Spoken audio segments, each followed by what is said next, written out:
All right, everyone. Thanks for joining us today. We'll go ahead and get started. If you guys can just use the raise hand function, please. We'll just go around the room in order. Thomas Jones, start us off, please. Coach, good afternoon. I don't know if you would call this stretch of games fun coming up, but it's fun for us and fun for the fans. Look, Syracuse, NC State, UConn in a couple of weeks. What do you learn about playing these teams kind of with that, championship DNA, especially UConn here in a couple of weeks since they literally are the champs? What do you learn from playing those guys? Well, I think for us, again, I mean, we've always taken a one game at a time approach. Obviously, we got a well coached Syracuse team that we have a lot of respect for, that we get a chance to face in our next contest.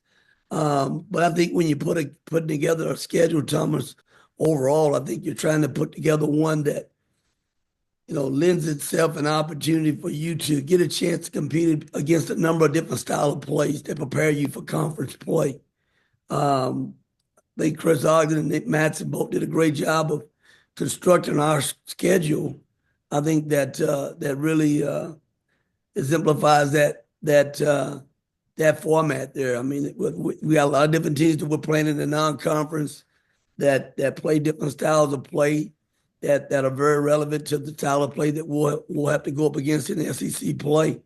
And so, with that being said, I think that's how you usually go about trying to put together a really good schedule. And I know for us, we're excited about competing in the Legends Classic. We've been on slate to play in that over the last 3 years that we got here. We pushed it back a couple of years, but we love going to the East Coast, having an opportunity to play in a different part of the country, get a chance to see our guys and our team up close in person. Is always great. So we'll be excited about this contest. Again, a very well coached and a really good team in Syracuse. Eric Henry, go ahead, please, sir. Good afternoon, RT. Forgive me for going backwards. I was with football over the weekend, so I didn't get a chance to catch your game at versus Mississippi Valley State. But I did want to ask you, whether it's a Mississippi Valley State or a Chicago State or Houston Christian, RT, how do you kind of assess the value of those games and what you're seeing from your team in those games compared to what you may see in practice, considering, no disrespect to those programs, but the players and action they're getting in practice are better players than what they'd face against some of those programs? Eric, great question. I think this day and time we respect all of our opponents. I mean, there's a lot of parity in college basketball. There's no such thing as young teams anymore. So, mid-major teams, they have older players as well that have played at Power Fives. So there's no intimidation factor with them coming in playing in a Power Five situation. And if your team's not ready to play on that given night, you may come up on the wrong end of that. So with that being said, I think every night you got to bring your A game. You got to come play at an incredible level. I know for us in November, it's about identity. We're trying to establish an identity to where we're consistent every night. We know we can sit down and guard really hard, try to have a really good defensive effort with energy and activity. Try to play fast on offense, trying to get up the floor as well and have an identity from an offensive standpoint as well, try to play inside out.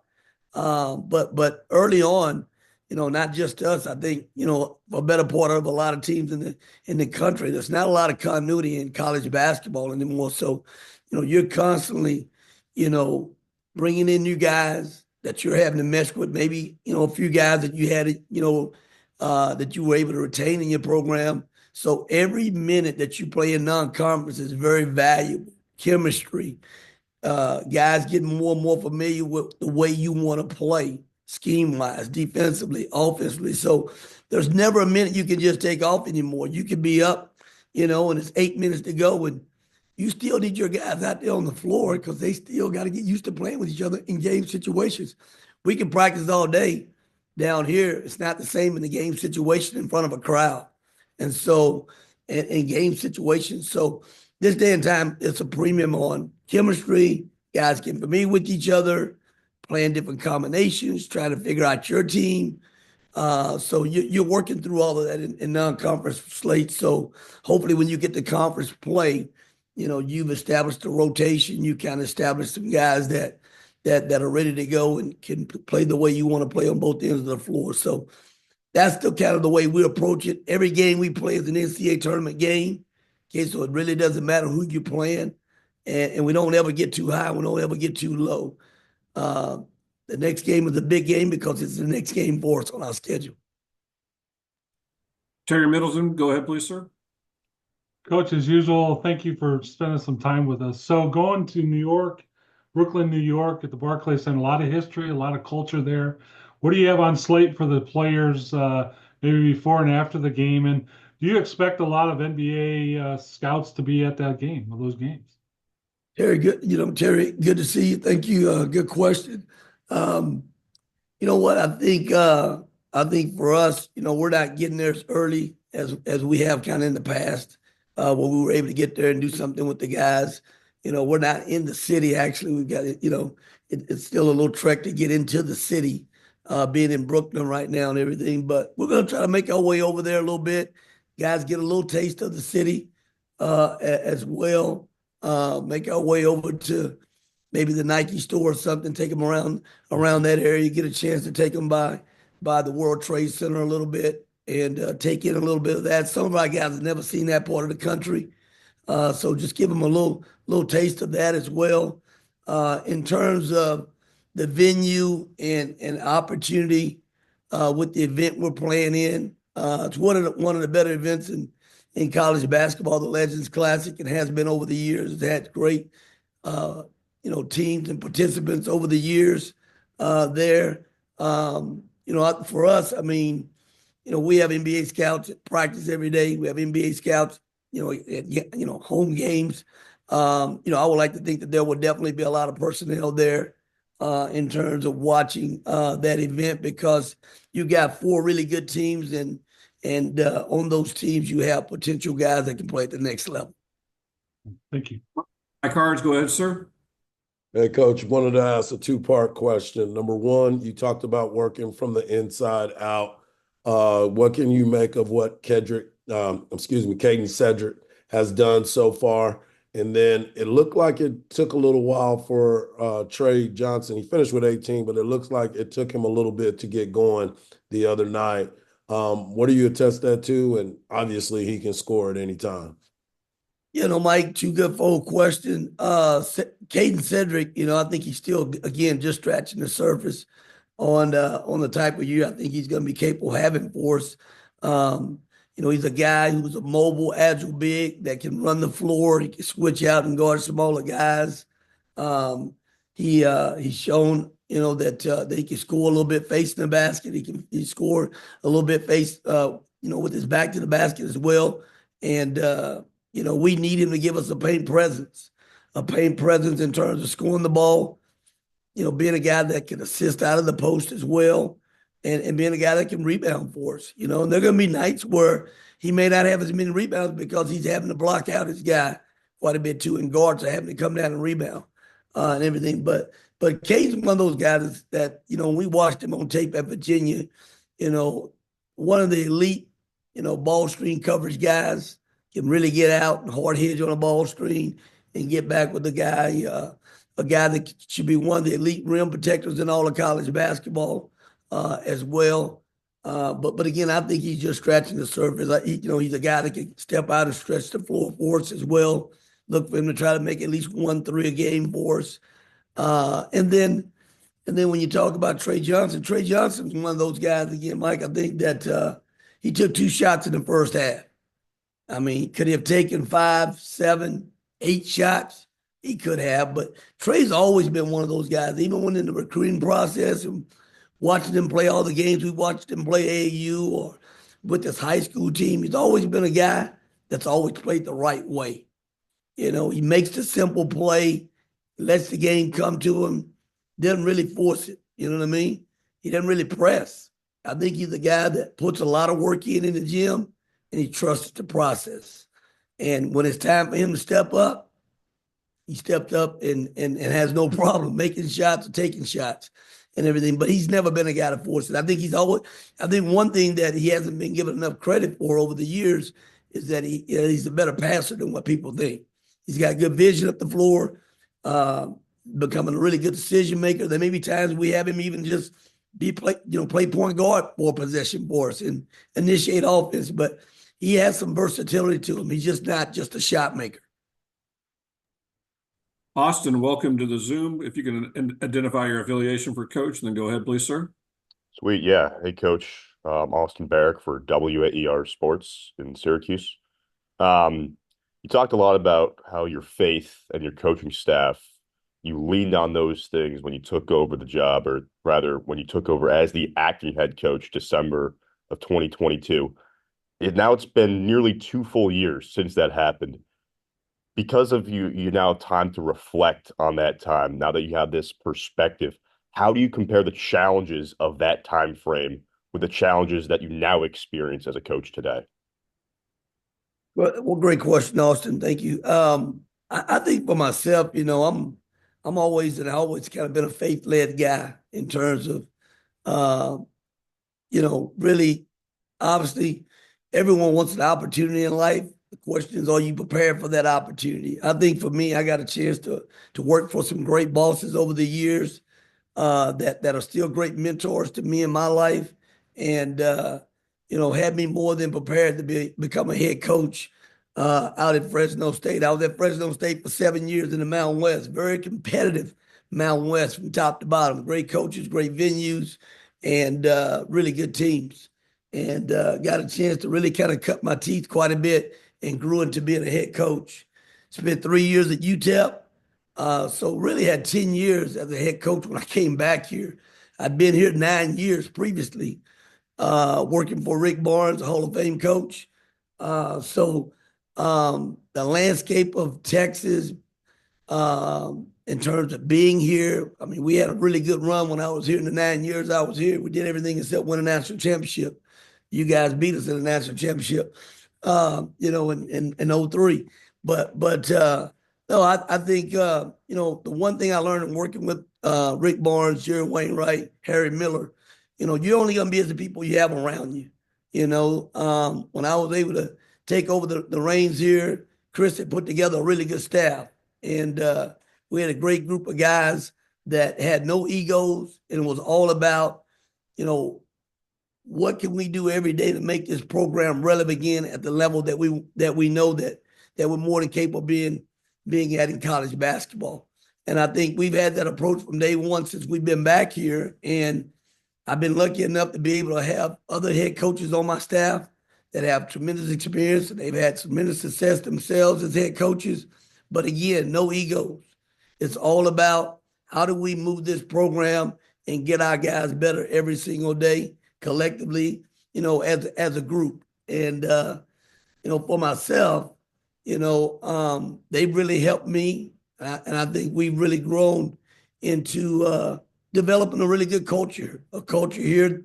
You hear people say all the time, culture. We've developed, obviously, an atmosphere and an environment where we feel like our guys, from the time they get here to the time they leave, they're not only better players, but they're better people as well, because we hold those guys accountable to try to do the right thing and be about the right things every single day on and off the court. Excel in the classroom, excel on the court, and carry themselves at a very high level, just like we try to carry our brand at a very high level. But I'm living a dream every day, being a head coach at the University of Texas. I'm a Texas boy, and I love being here. I love working with our guys every day. We've got a great administration and leadership on this campus. So it's a great time to be on the 40 acres, man, and be a Longhorn. Zach, same thing. If you can identify your affiliation, please, for Coach, and go ahead, sir. Yeah, hi, Coach. I'm Zach Wolfman with the Daily Orange, the student-run newspaper on campus at Syracuse. Syracuse guard JJ Starling scored 38 points in the Syracuse most recent game. I was wondering what you've seen from him so far and what you plan to do to try and contain him Thursday, and what are some other things that you've seen from Syracuse that kind of stand out on film to you? Coach Autry and his staff, they put together a really good group of guys. I think just like all of us right now, we're all trying to get our guys to kind of mesh and have really good chemistry on the floor. But extremely talented roster. You know, when you talk about Snarling, he's playing as well as any guard in the country right now. He's coming off a game with 38 points, and he's doing it at every level. He's a 3-level scorer. He can get downhill, mid-range. He's making threes. He's a confident player right now, playing at a very high level. You know, when you talk about a guy like Bell, you know, Bell's, you know, one of the premier shooters in the ACC and all of the country. And so, you know, you got two guys out there, perimeter guys that can really put the ball in the basket. And then when you talk about a low post threat, a guy that's a really good passer and really competes at a high level in Lampkin, and that adds to the firepower there with those dynamic guards. You know, Carlos, you know, he's a defensive stopper there. You know, player of the year, defensive player of the year in his league. Can't play with the ball with him. He's an elite defender. Dunny Freeman, you know, we all tried to recruit Dunny. Dunny's has an extremely high ceiling. You know, so, you know, again, playing the stretch 4 position, he has the chance to be an elite player in all of college basketball. So you talk about those 5 players, and then you have guys coming off the bench that complement those guys as well. You talk about Davis coming in from Delaware, capable scorer, big-time rebounder. You know, Taylor, you know, another guy who's been around the block, Wake Forest, been over Georgia State, kind of do it all guard, you know, can defend, can score. And then the young kid coming in could really score the basketball. Young freshman, on the wing there and stuff, man. He's got a chance to be really, really good in terms of shooting the basketball and scoring the ball. So, you know, you talk about the 8-9-man rotation. The young big that comes in that can shoot the basketball and play with toughness. They put together a really good roster, you know, and so a lot of respect, a lot of kudos to Coach Autry and his staff. It's going to make a lot of challenges for us. Shoot a defense, they're playing fast. You got to get back with your transition defense. You have to have some kind of physicality. They've been on the glass big time, offensive rebounding, second chance opportunities. So they pose a lot of problems for us in a lot of different areas, and they've got a really good making of a really good team. Josh Newman, please. Hey, RT. Obviously, a staple of Jim Boeheim's teams were, you know, the 2-3 zone. He was a staunch zone guy. Adrian Autry has moved away from that, but there have been a handful of times where he will roll out the zone. My question is, do you put your guys through any zone work this week just in case Adrian Autry goes that way? You know, Coach Autry played in that zone. You know, he's a really good player too. He's a really good former player there. You know, stuff. So he's very familiar with that zone. So he's always got it in his back pocket. You know, but no, I think they've made a commitment. You know, over the last year and a half or so to be a team that sits down and guards and takes on some really strong man principles, and they've got athletic guys that can get in the gaps and really defend at a high level as well. You know, I think, again, you always have to go into games prepared for zone, a change-up defense. Everyone has to have a change-up defense. You got to have something you got to be able to go to if things are not going the way you want it, or just need to change the game a little bit, the rhythm of the game. So I think you're always prepared for a team to change defense. And, you know, obviously they played zone over the years. So, you know, there is a chance that they could come out and play zone. And just a quick follow-up, you know, the fact that it's 2 games on back-to-back days, is this just a good reminder for your guys of what tournament play is like, given the SEC or the NCAA tournament, just what a quick scout looks like? Oh, absolutely, Josh. It's a quick turnaround when you talk about back-to-back days, and that's the beauty of your non-conference schedule, though. Again, it prepares you for conference play. It prepares you for a conference tournament. You know, in a conference tournament, you're going to play back-to-back nights. You know, you have to be built to be able to play back-to-back nights to win a conference tournament. So, you know, it's great preparation for that. It's great preparation, obviously, for the NCAA tournament as well. Even though you have a day in between, you're not going back-to-back days. You're still in that quick turnaround mode where you've got to go from one personnel to one prep to the next prep in a short amount of time. Jeff Jones, please. Hey, RT. A moment ago, you told us that in non-conference play, every minute matters. And I'm wondering if there has already been a minute that you guys have navigated, a moment that you guys have navigated that you know you'll draw back on come March. Well, you know what? I think for us, it's just, learning our offensive schemes, defensive schemes, and just getting our guys out there just playing with each other under all type of situations. Whether we're up, we're behind, we're playing through some adversity, learning to work the game for 40 minutes is a big deal for us. And we've had some of those situations in our first 4 games, which has been great for us. And you're only going to learn and grow through those type of situations, in-game situations. You look back at the Ohio State game, we had to really grow from facing our first adversity of the season in terms of being behind and learning, hey, I don't have to get it all back at one time, work it possession by possession, try to put some stops together. So again, very valuable for us moving forward. We've had some even at home here where we've had to learn to work the game. We've got to come out and we've got to set the tone the way we want to try to play defensively, offensively. I think a defining moment. Have we had one of those yet to this point? I think we've had some situations, but I do think we've grown in a lot of situations through wins and loss and a loss. We've had a chance to learn some lessons that have helped make us better in practice and hopefully have some carryover in games moving forward. Bob Lou. RT, 2 quick ones. First, you brought up the 2003 semifinal. Did it make you feel as old as it made me feel seeing Carmelo's kid commit to Syracuse yesterday? Man, how about that, right? He's going to follow his dad's footsteps, He's a really good player. I've gotten a chance to see him play numerous times, out on the AAU circuit, could really score the basketball, really good young talent. His dad and obviously the coaches that he's played for to this point right now have done a great job for him. And then just do you think the guys get the sense of urgency to win games that at the end of the year could be quad 1 wins because of the Ohio State loss? You've got obviously Syracuse, maybe Tech, NC State, UConn. You've got a bunch of these games right here, but do you think they get the sense of urgency to win some of these so that at the end of the year, the resume looks a lot better? Well, I think for us, Bob, every game we play is an NCAA tournament game, and we don't shy away from that. We talk about that, at the very beginning of the time that they arrive on campus in the summer, start preparing them in terms of, what our journey looks like. Every game we play, we have tremendous amount of respect for our opponent, and every game matters. You're trying to build a resume, an NCAA resume throughout the course of your journey. So we don't ever get too high. We don't ever get too low. The game in front of us is the biggest game.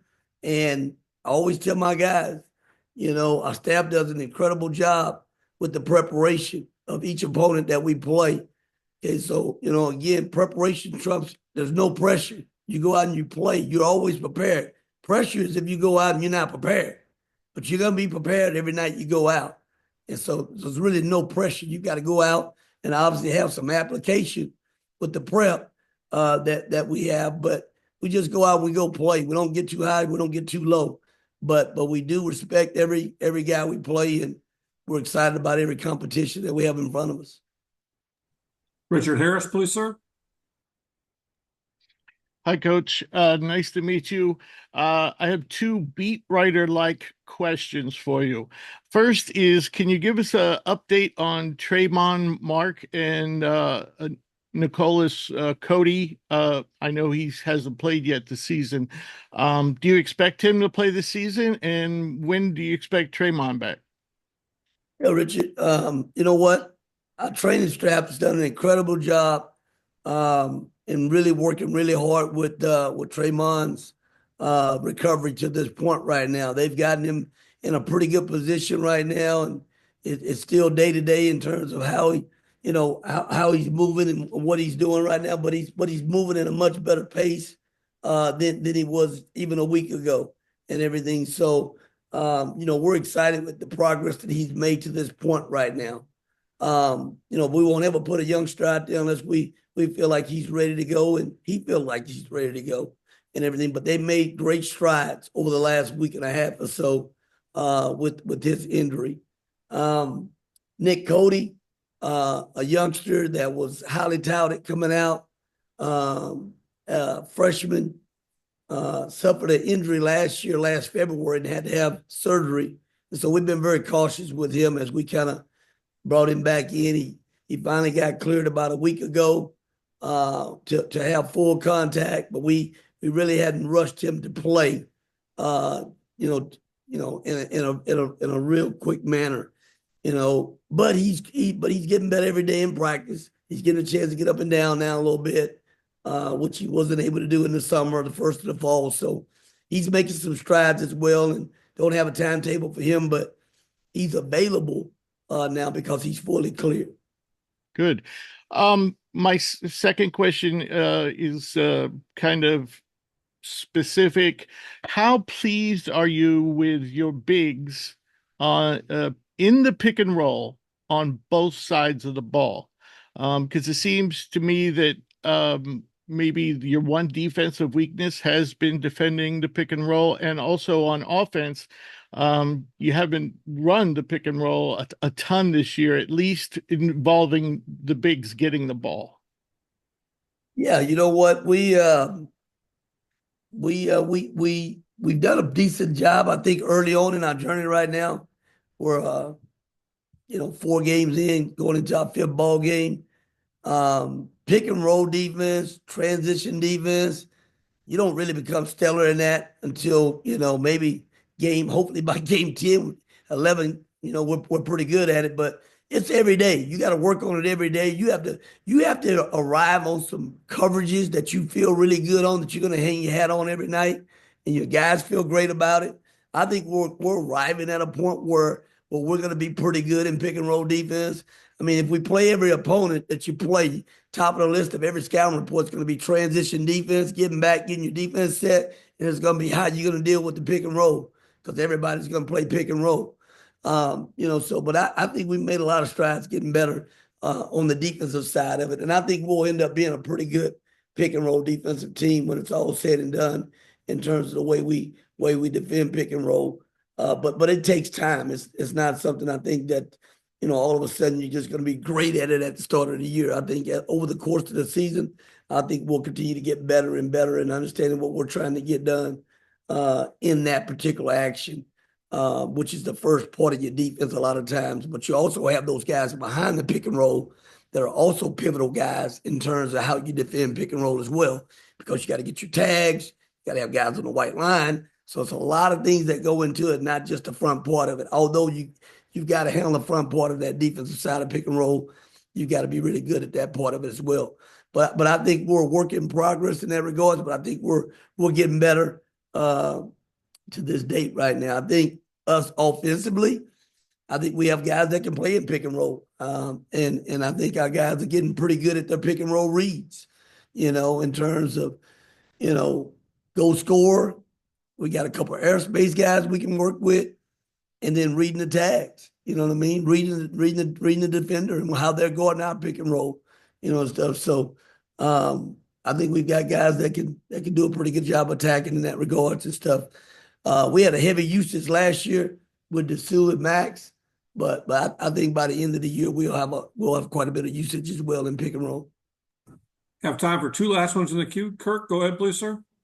Yeah, Rodney, just real quick, what phase of the game do you feel like y'all have kind of made the most progress these few games? We're still getting better. We're still a work in progress a little bit defensively, but I think we're getting better.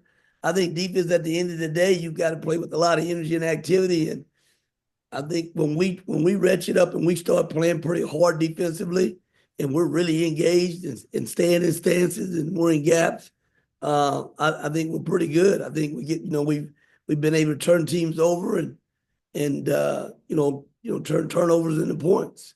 So I think, again, always tell guys get lost playing really hard on defense, and offense comes easier for you. Stephen, last one to you. Please identify your affiliation to coach, and go ahead, please, sir.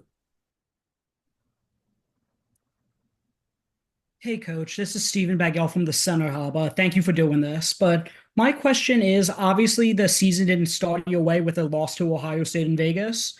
What type of adjustments have you made with your team since then, and how do you continue to, improve on what you didn't do so great in that game?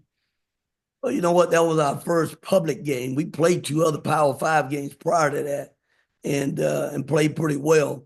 I think for us, it was, every game you play is a learning experience. You're going to learn through wins. You're going to learn some lessons through losses, and obviously, we love to learn lessons through wins as opposed to losses. But I thought our guys got a chance to grow. It was the first time they got a chance to play in front of a crowd against a quality opponent on a neutral court with older guards. I thought that played really well for the Buckeyes.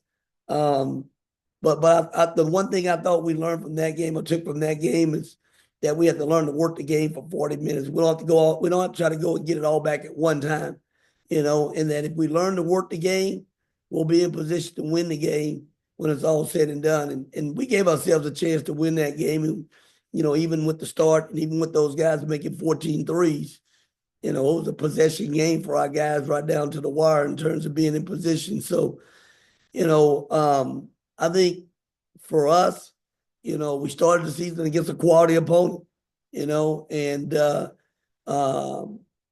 we did it with 2 other Power 5s in our scrimmages. So, guys needed to, get a taste of that level of play early for us because of the schedule that we have in non-conference. So, again, would we have loved to have won the game? Absolutely. But at the end of the day, there were some valuable lessons came out of that we came back to practice with, and I think we've gotten better and obviously a lot more attention to detail in that regard. Shooter defense for us early in the year was something we really need to continue to get better with. Teams are just raising up. We can't have a hand down, man down. Your hand has to be up at all times. So valuable lessons for us in a loss as opposed to, valuable lessons in a win. Everyone, thanks for your time, Coach. Thank you. Appreciate everyone. Have a good day. Thank you, Coach.